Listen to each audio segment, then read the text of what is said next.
Clovis Cornillac et Lilou Fogli, que vous pouvez applaudir s'il vous plaît, nos amis lyonnais. Voilà, c'est en direct dans l'émission de radio. Alors ils se font attendre, mais c'est normal. Et voilà, Clovis, je le vois arriver.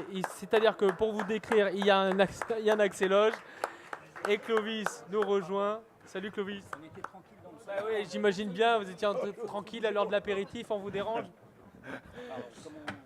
Ouais. Bonsoir Lilou. Bonsoir. Bonsoir. Mais voilà, c'est du direct, on est bien, on est à Lyon, de toute façon, oui, on n'est pas mais pressé. Qu'est-ce qu'il y avait? Il y avait un match de l'OL ou quoi pour que vous soyez bloqué? Il y a J'espère que vous êtes au l'Olympico courant, ce soir non, ou vous pas? êtes bien au courant quand même que ce soir il n'y a pas de match quand même. Non, il n'y a pas C'est de match. vendredi et c'est à Nice. Donc, C'est ça, vendredi. Non, mais alors pour la petite histoire, vous êtes. Parce que c'est vrai qu'on s'est fait une spécialité cette semaine sur Radio Lumière, on reçoit que des couples. Hein. C'est un petit peu tourné manège. Cette émission, ça nous fait très plaisir. Donc Lilou, vous êtes du côté de Marseille. Oui, moi je suis marseillaise. Marseillaise Oui. et Clovis, bon, est lyonnais. oui. Comment Et ça ça va se passe bien. à la maison les soirs d'Olympico? C'est l'Olympico tous les soirs en fait. Pas tous les soirs parce que c'est 2 fois par an, sauf quand il y a les matchs de coupe en plus, mais ça c'est les tirages au sort. Donc en général, on a 2 matchs qui sont plutôt sympas parce qu'en fait on est très amoureux, donc ça tombe bien. C'est génial. Le foot ne va pas vous séparer. Non. Ça, c'est parfait. non, mais il faudrait que le foot ne sépare personne. On est d'accord, on est d'accord. Clovis, vous présentez Driver ce soir au CNP Bellecour à 20h. Lilou, vous présentez un film ou pas? Non. Non, pas de film. Non, moi pour je vous. suis la femme ce Bah, soir. c'est très bien. Ouais, voilà. Pourquoi ce film? En même temps, en vous connaissant un petit peu, c'est pas étonnant ce choix. Non, c'est pas étonnant.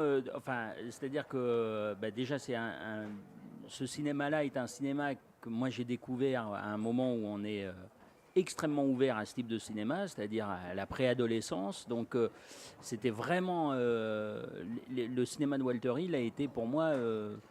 Notamment 48 heures, puisque autant The Driver, je l'ai vu un petit peu après, mais 48 heures, j'étais à 14 heures à la sortie et je ne savais pas ce que j'allais voir, et je suis resté scotché. Par le Ouais, duo, c'est-à-dire- par le- ouais.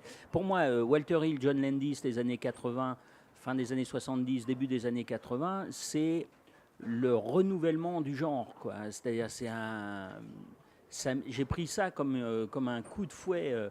Et avant, il y avait eu, et je le reconnais, la première fois que j'ai vu Les Guerriers de la Nuit, je l'ai vu avec les VHS qu'on louait dans les trucs et qui était le film qu'il fallait, qui était le film sous le manteau, quoi. Celui Il était interdit en France. mais on l'avait La dans les censure l'avait vidéoclubs. interdit. Ouais. Pourquoi Et dans les interdit? vidéoclubs, on avait. Trop violent. Trop violent. C'était un film violent et En tout fait, ça, et qui vous parlait avez- un peu de nous. Vous avez mis un X violent, c'est comme il n'y a pas de salle pour accueillir les films X violence. De facto, le film ne pouvait pas passer en salle, mais il y avait, comme vous le dites, Clovis, les vidéos. Antoine Cyr. Et dans Les Guerriers de la Nuit, vous y voyez un écho de votre propre jeunesse ou pas?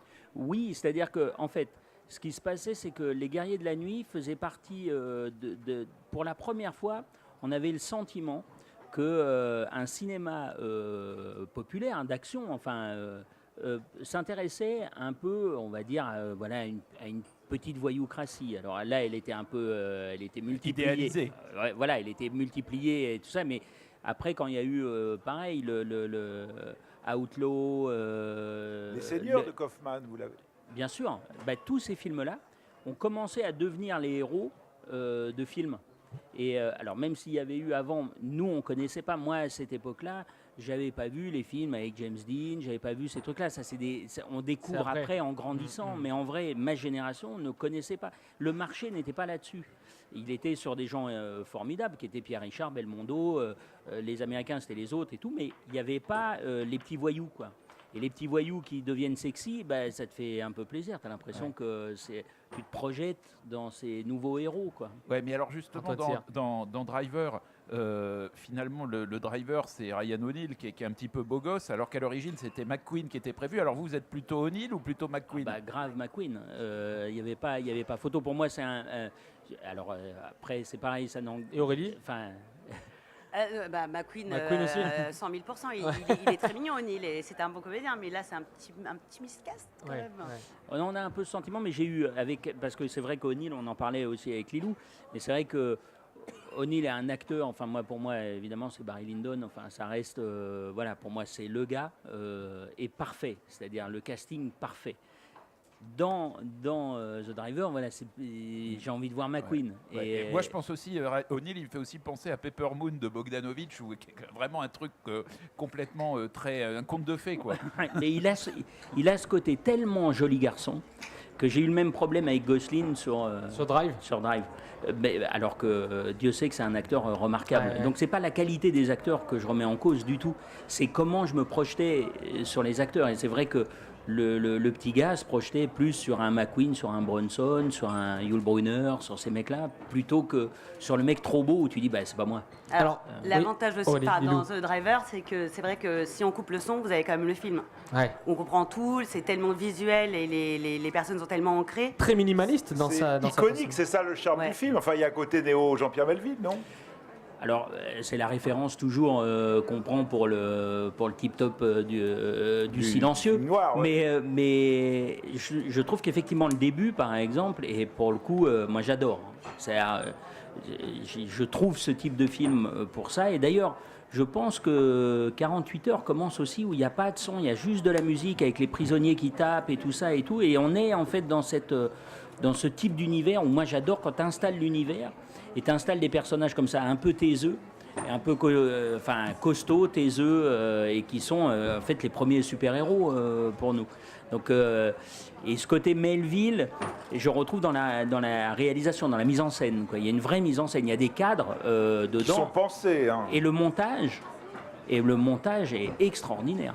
Pour le coup, je me suis dit, parce que je ne sais pas avec combien de blé à l'époque il a fait ça, mais je me dis, le montage est vraiment, vraiment, vraiment très efficace. Et Dieu sait que les poursuites après Bullitt et tout ça, c'était compliqué. Et Sur là, il y a lequel une- Walter Hill était assistant. Philippe Ouais. Il y a Ouais, il y a une continuité. Il y a une continuité. ouais, Enfin, je veux dire, quand absolument. il fait Driver, il sait vers où il s'avance, quoi. En tout cas, il sait filmer ça. Et le début, Yves Bongarçon. le début de Getaway commence, si vous vous souvenez bien, au pénitencier. C'est vrai. Guet-apens en français. Ouais, guet-apens en De français. Peckinpah. Il est en train de tisser avec des métiers, il me semble, Steve McQueen. Mais c'est vrai. Ouais, j'avais Et pas fait le lien avec il n'y a 48 heures. Il n'y a pas de musique. La musique de Quincy Jones à l'harmonica va venir après. Et il n'y a que le bruit des métiers qui tapent. Et Oui, scandent. qui fait le rythme. Ouais. Ouais, absolument. Et c'était écrit par Et- Walter et- Hill. Bah oui. vous entendez cette musique? C'est ça. C'est la bande originale de 48 heures. Ouais. Ah oui. Ça vous fait plaisir, ça, Exact. c'est cadeau. Ah bah, Une grave. petite Madeleine Pour pour nous. vous. Petite Madeleine. Ah ouais, ça fait du bien. What you do to me? Vous connaissez, Ouais, génial. vous vous rappelez de cette scène dans le bus dans 48 heures de plus avec Eddie Murphy qui chante James Brown Oui, et mais Roxanne aussi. Mais alors, Roxane, c'est dans le 1. Ouais. Et sur 48 heures de plus, j'étais moins chaud. Hein, je dois C'est dire les deux, que- ça, hein. Ouais. C'est moins bien. Pour moi, le film n'est pas au même endroit. Maintenant, il faudrait peut-être que je le revoie parce que souvent, on est très dur avec les deux. Suite, Et on est un peu. On attend beaucoup, bah, on attend beaucoup. Tu vois, en plus, c'est quand les deux arrivent très longtemps après. C'est pour ça qu'il y en a qui sautent directement au 3. Ouais, c'est ça. Oui, ça arrive. Ah, et c'est Ouais, mais- On prend sa break de Ouais, night, mais c'est ça. ceux-là Et c'est sont d'ac- pas cons parce qu'ils ont cassé le 2. Ils ont évité Alors, attends, il faut expliquer- l'écueil. Il faut expliquer pour nos auditeurs cette blague, hein, parce que vous allez être très prochainement à l'affiche, évidemment, de Brice 3, Ouais. avec Jean Dujardin, où vous jouez sur pote, c'est Bah, pote le Marius, quoi. hein. Marius avec ses gros L'homme au doigts. pouce. C'est l'homme au pouce, c'est ça? Et donc, il n'y a pas de 2, voilà. Parce qu'il Non, il n'y a pas de 2 parce qu'il l'a cassé. Je l'ai cassé. Donc, je cassé. Et donc, l'idée, c'est des retrouvailles entre Brice et Marius. Bah, l'idée, moi, je l'ai pas eu l'idée, donc. Non, mais je veux dire, très sincèrement, ce que je trouve très sain dans la manière dont cette histoire s'est fabriquée, c'est que voilà, on est très camarades avec Jean, on est très camarades avec James Hutt, et il a toujours, dès que le 1 a marché de manière totalement inattendue, parce que c'est un film qui était compliqué à monter, compliqué à faire, c'est pas du tout une sorte de blockbuster à C'était pas l'époque. écrit à l'avance, Non, ouais. non, c'est de la démerde. Et de la démerde arrive un succès énorme. Et ce que j'ai trouvé très sain, c'est que derrière, aussi bien les producteurs mandarins que James Hutt, que Jean, que moi et tout ça, on s'est dit surtout pas de 2. C'est-à-dire, c'est un vrai projet. C'était pas quelque chose qui était fait pour créer une licence une ou faire un série, autre. ouais. Pas du tout. Et en fait, 10 ans après, on est tous à des stades où en vrai, on n'a pas besoin de faire ce film. Ouais. Donc ce film se fait que parce qu'il y a une sorte de désir. Et quand James et Jean sont venus me chercher en me disant ici on partait sur Brice, tu viens dans la caravane, sinon on ne le fait pas.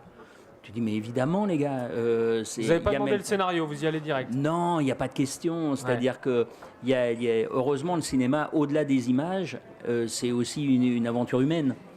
Donc voilà, c'était très joyeux et on était très heureux de revivre cette chose ensemble pour la partager avec les gens. Ce type de film n'a vocation qu'à être partagé. Avec le public. Et je suis sûr que le succès sera au rendez-vous. Alors, Philippe. Clovis, on rend ici à Lumière, on rend hommage à Eddie Constantine, qui est notamment dans le film de Bertrand Tavernier, Voyage à travers le cinéma français, où il y a tout un chapitre extraordinaire sur Eddie Constantine. Évidemment, quand on pense à Eddie Constantine, on pense à John Barry, et qui est quelqu'un qui vous touche à plein d'égards. Je dirais que c'est plus que quelqu'un qui me touche. Et ça a été effectivement mon beau-père, c'est-à-dire le deuxième mari de ma mère, donc, qui m'a élevé. Parce que j'ai vécu de l'âge de 5 ans jusqu'à ce que je parte de chez moi à 14 ans avec John à la maison. Et il m'a fait découvrir... le petit gars qui vivait à Belleville s'est retrouvé à Los Angeles sur des plateaux de cinéma. Enfin voilà, on était avec Myriam, ma mère, on était à l'envers, tu vois, entre, on va dire, Oulin, Belleville et tout à coup Los Angeles. Tu fais oula, il se passe des trucs quand même. Et non, sans plaisanter, John, je me rends compte aujourd'hui, moi, ma passion est devenue, c'est un peu. Voilà, la réalisation est devenue une chose qui m'obsède et qui me fascine et qui est, on va dire, l'objet de ma nouvelle vie. Ouais. Vous avez déjà tourné avec Lilou. Avec Lilou. Qu'est-ce que ça fait d'être dirigé par son chéri? Beaucoup aveuglément. Absolument, et qu'elle avait écrit aussi, parce que Lilou est actrice et auteur, donc c'est quand même pratique. Donc c'est comme Steve McQueen, Ali McGraw, on fait des films ensemble. Exactement. Merci, c'est sympa. Alors Lilou, Merci pour McQueen, parce qu'elle est plus belle que Macron. Pure Weekend d'Olivier Doran en 2006, Sans état d'âme de Vincenzo Marano, c'est un thriller ça, c'est ça? Oui, c'est un thriller mort. Ça, c'était des. Voilà, je commençais. Mais comme tout le monde, on commence par des petits rôles. Mais bien évidemment, mais c'est le cas de tous les acteurs et toutes les actrices. On vous voit beaucoup aussi à la télé dans des séries.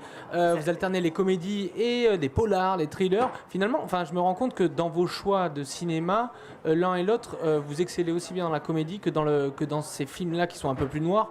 Le polar, ça vous plaît aussi, le polar à la française, cette ambiance-là? Moi, personnellement, j'aime tous les genres. C'est vraiment le film en lui-même qui me fera venir au cinéma ou me fera regarder la télévision. C'est pas le genre plus que ça. Un réalisateur peut me faire déplacer, un acteur un peu moins, bizarrement. Ah. Ouais. Et une histoire, un bon scénario. C'est vraiment un bon scénario. Marie-Noël Dana. Moi, j'ai lu que vous aviez fait l'acteur studio. Oui. Et je me demandais, pour justement une actrice française, une jeune femme française, ces 3 années de formation, comment ça s'était passé? Qu'est-ce que vous en avez ramené? Qu'est-ce qui est peut-être plus compliqué à adapter à des films français ou pas? Ce qui est bien, c'est que moi j'ai fait de très longues études dans autre chose avant. Je sais. Du coup, j'avais besoin d'avoir un socle où on apprend. Ça me rassurait quelque part. Après, on se rend compte qu'après ces 3 ans, on n'a pas besoin d'apprendre. Mais si on ne les avait pas eus non plus, je ne serais pas moi aujourd'hui. Donc ça m'a posé, on va dire. Après, qu'est-ce que j'ai appris? L'humain. Ouais. Et pourquoi montrer Clovis à ce moment-là? C'est plutôt agréable. Ouais. Non, parce que c'est la personne la plus humaine que je connaisse sincèrement. Et c'est vrai que je me suis fait un petit cocon d'amis qui travaillent aujourd'hui dans ce métier plutôt aux États-Unis. Et on est toujours très très proches. Déjà ça, c'est une base qui vous conforte pour avancer. On n'est pas seul et comme on peut rien faire tout seul, voilà, l'acteur studio m'a apporté ça. C'est une histoire d'équipe, c'est une histoire de famille. Clovis, dans Radio Star, vous étiez un brillant animateur je voudrais radio. juste, pardon, je me permets, mais pas de problème. j'ai juste sur John Barry. Ouais. Je pense que, et je suis super heureux que Bertrand Tavernier soit un fan de John Barry parce que je pense qu'il n'a pas tort. C'est-à-dire qu'au-delà du fait que ce soit mon beau-père et que ce soit... Mais je pense que c'est un grand cinéaste et qui est évidemment, à part... Parce que souvent le macartisme revient. Et c'est vrai que cette notion, il est au-delà du macartisme. C'est-à-dire que je trouve que son cinéma, et même quand il fait des films...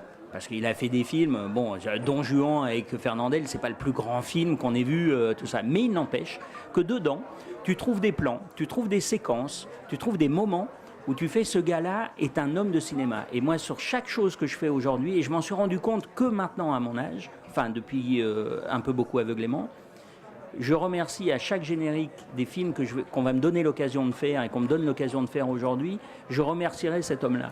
Parce que je n'ai pas mesuré à quel point ce qu'on a échangé ensemble et l'endroit où on a partagé même professionnellement des aventures est une sorte voilà, c'est un socle.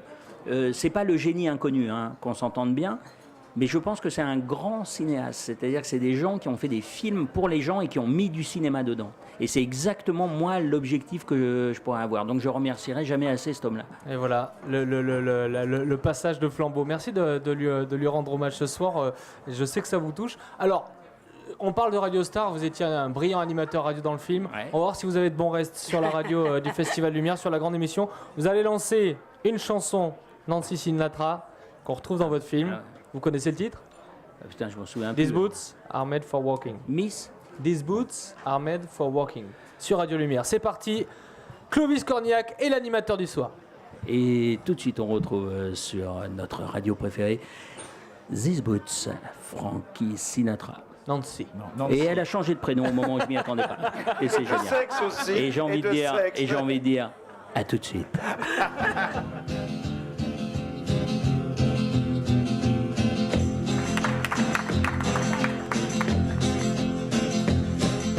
You keep saying you got something for me,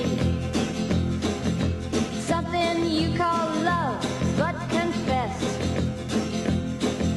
you've been a messin' where you shouldn't have been a messin', and now someone else is getting all your best. These boots are made for walking, and that's just what they'll do. One of these days these boots are gonna walk all over you.